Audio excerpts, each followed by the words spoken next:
Well, hello and welcome to this LinkedIn Live episode of On the Spot, the second ever episode that I've done. So it's all a bit experimental. The format is 15 minutes, so a quick sort of coffee break sized riff over a topic that will be of interest to people in the change project product type communities. And I'm really pleased to say that today I'm joined by Allan Kelly. I'm sure many people watching will know of Allan and his work as both an Agile guide, but also as an author with a fantastic blog, but also has written a number, too many books for me to name, but particular highlights for me are Project Myopia, Continuous Digital, and of course your newest book, Success with OKRs, which is next on my reading list, Allan. Give it a couple more days and it'll actually be finished. Yeah. And we're discussing today the tricky topic of Agile governance. It's interesting, isn't it? Because you get that situation where organizations move to Agile ways of delivery in their sort of product space, but they have perhaps governance approaches which seem to conflict with that.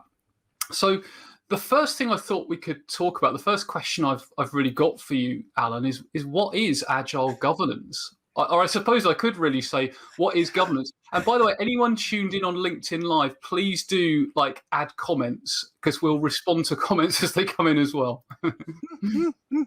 Agile governance, well, So Agile is difficult enough to define, but I think we all kind of know it when we see it, even if we can't define it. My problem is I don't really know governance when I see it. I have for several years been trying to work out what governance is. I even went out and bought a BCS book on governance. Oh, wow. I opened it and in anticipation, as I just did before, I regularly do that. I look for the definition of governance. And I've never really succeeded in finding a short, crisp, concise definition of what governance is.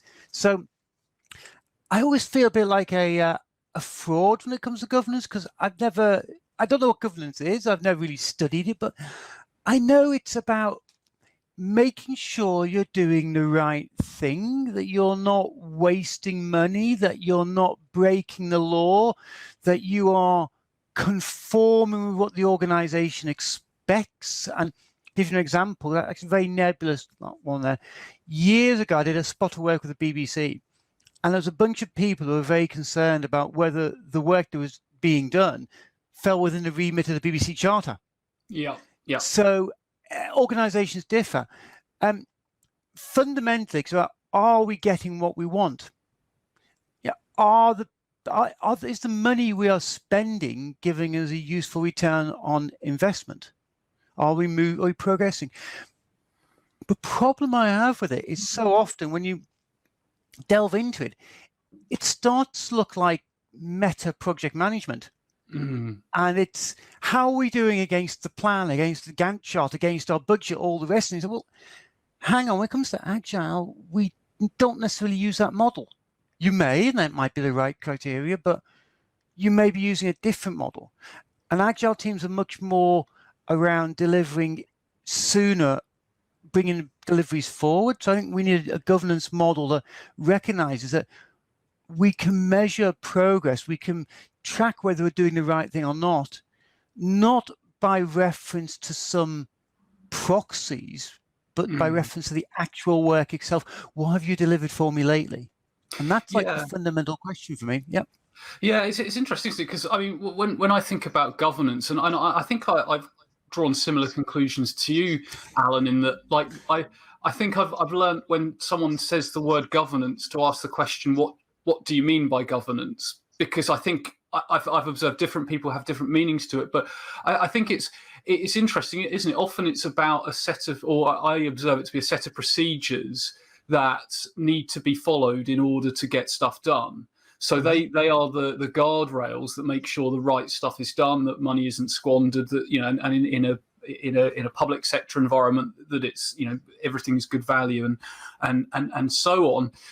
And so I suppose that leads me to ask, what challenges do you see teams facing in an agile environment? Because you've already alluded to one, which is actually, if we're not making a big commitment up front, if we are truly embracing the fact that we might have a whole bunch of unknowns and we're going to experiment, that's a very different model. So what other sorts of challenges do you see? So I grouped them into two general ones, big ones and little ones, as it were. And that is, you've heard me talk before about this idea of diseconomies of scale. The agile software development generally, and agile particularly, works better when you're doing lots of small. And a lot of governance doesn't really have a handle on that. Governance can be quite a heavyweight process. Governance can be looking for big things. And really what you want with an agile team is a constant stream of small deliverables, small progress. And then on the other end, the big questions, which is the kind of how much is it going to cost and when's it going to be done kind of question. Those big questions that typically get posed at the beginning, but get reposed as you go along. And a lot of agile people say, well, if we're being utterly honest here, we don't know. We don't know when we're going to be finished. We don't know how much it's going to be cost. Yeah, which kind of, to bring in a couple of comments which have been submitted. So Dominic gave an interesting, quite useful definition: the process of managing and improving for the benefit of all stakeholders. That's a really nice, succinct definition. So thank you for that, Dominic. And Nuruddin makes, I think, the excellent point: isn't governance also about decision making? And I'd highly agree with that as well. And I think springboarding that. Because I think to wrap that up into what you're saying to an extent, Allan, is it's about decision making, but accepting uncertainty. Or in an agile environment, it's accepting that we don't know. And we've probably all worked on waterfall projects. I know I have, where it's only really been the illusion of certainty anyway. Because everyone knows there's going to be change requests. That's when there's a spectrum, isn't it? Because that's when someone's trying to make it very, very linear and waterfall. There's a whole range. Yeah. So with those sorts of things in mind, have you seen any ways of overcoming those challenges? A typical one is people want to know how long it's going to take and how much it's going to cost before they even know what value the customer's trying to realize, type of thing. So before there's been any kind of interaction, how can teams overcome those challenges? So before I answer that, just about the decision making, because that's a really good point about decision making.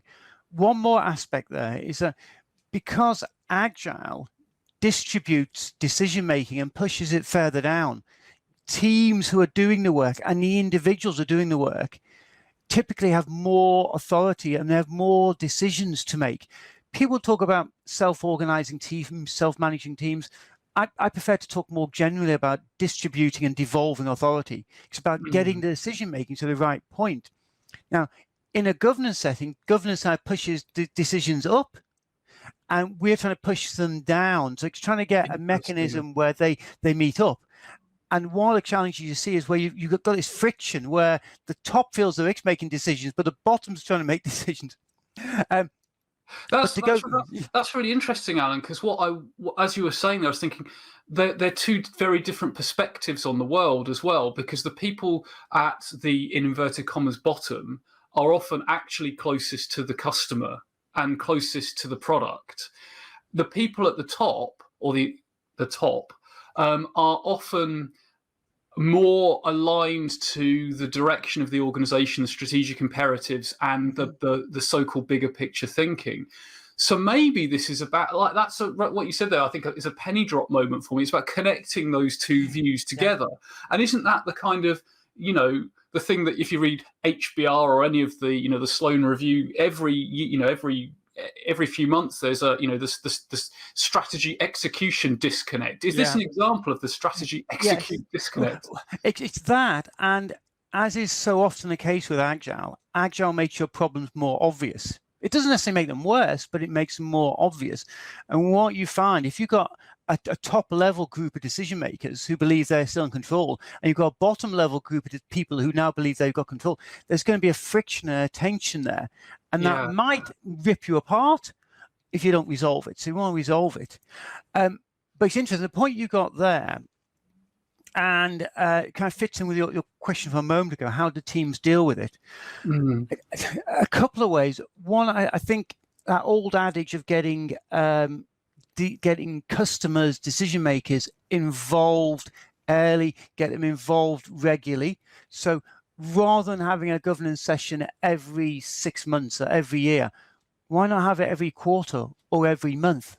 It's a question of how much trust do the governance people have in the team? How happy are they to go for a longer period? And I'd actually be okay about in the early stages for governance people to want to review things every month until the trust's built up. And then, both setting clear goals and objectives, or the higher ups making clear what they are after, but also I want them to be really hard and mean with the team. I want the team to actually demonstrate stuff which is working, preferably delivered, if not at least deliverable. And I don't want the team saying, "Oh, we almost got it, but we just some bugs clear up. We almost got it, but we've built something that we pay off in 6 months' time." I want to get hard with the team. You're an agile team. You're delivering regularly working software, and I want the governance people to hold them to account on that. And one thing I know we've talked about in the past, and it's this idea of like a license to explore and a Dragon's Den review. Is that something you're able to sort of briefly explain as well? Because I think that's a really interesting aspect of it.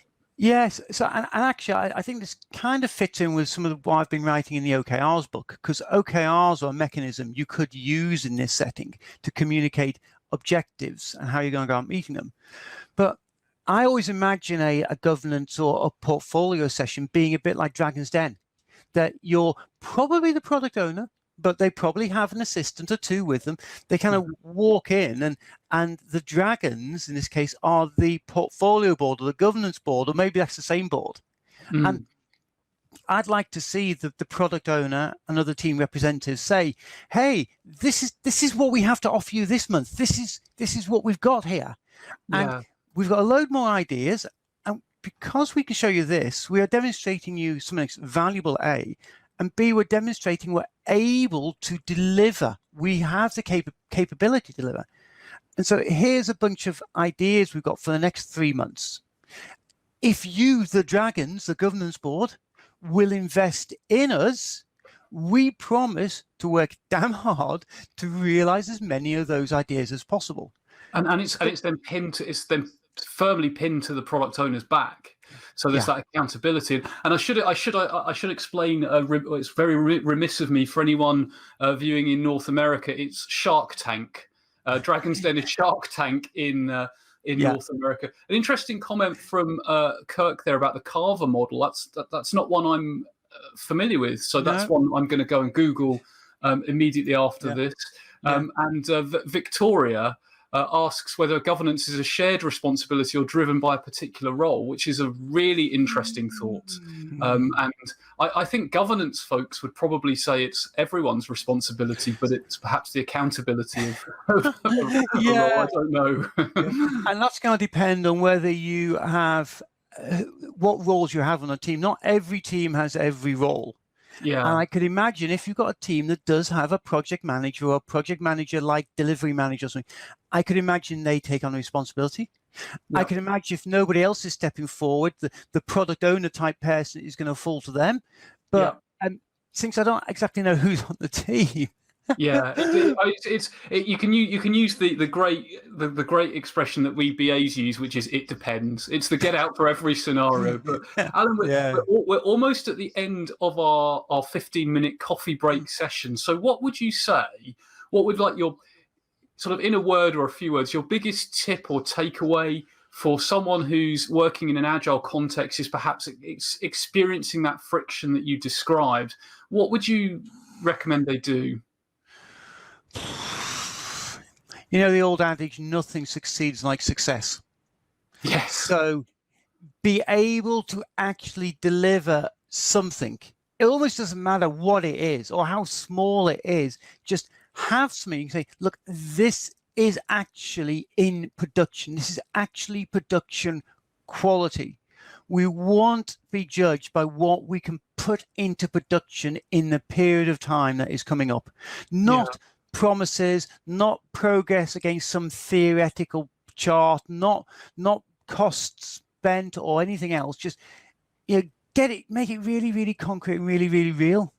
Yeah. Credibility through delivery, and credibility through delivery of some realized value. Allan, thanks so much. I mean, this I think will be the start of a conversation about these sorts of topics. I'm absolutely certain people will want to stay in touch. I know you've got your fantastic blog, and I've put the address on screen there, allankelly.net.